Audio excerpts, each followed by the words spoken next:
আমরা সকলেই তো নবীর উত্তরাধিকারী, তাই না? নবীর উত্তরাধিকারী এটাকে শুধু মর্যাদা হিসাবে নিয়েন না, দায়িত্ব হিসাবেও নেন।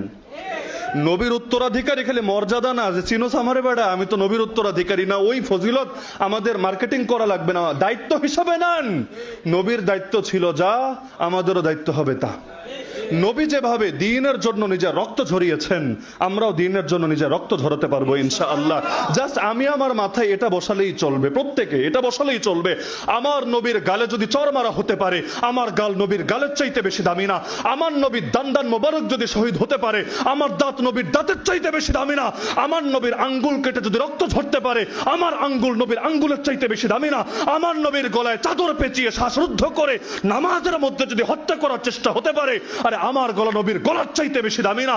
আমার নবী যদি ক্ষুধার জ্বালায় পেটে পাথর বাঁধতে পারে, আরে আমার পেট নবীর পেটের চাইতে বেশি দামি না। আমার নবী যদি 3 বছরের বেশি জেল খাটতে পারে, অবরুদ্ধ থাকতে পারে, আমার জীবনের বছরগুলো নবীর চাইতে বেশি দামি না।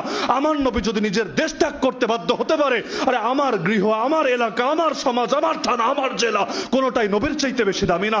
এমনকি এত কিছুর পরও আমার নবী যদি দ্বীনের পথ না ছাড়ে, আমরাও পাপী উম্মত নবীর দেখানো আদর্শ অনুসারে কিছুতেই দ্বীনের পথ ছাড়তে পারি না।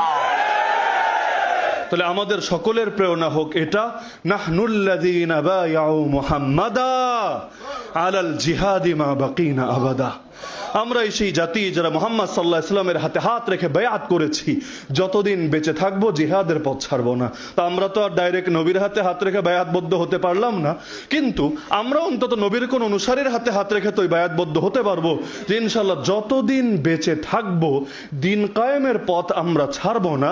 এতে যদি খালেদ বিন ওয়ালিদ হওয়া লাগে তাও হব, যদি বেলালে হাবশি হওয়া লাগে তাও হব, যদি তয়েফের মতো মাইর খাওয়া লাগে তাও আলহামদুলিল্লাহ, আর যদি বদরের মতো কখনো দেওয়া লাগে তাও আলহামদুলিল্লাহ।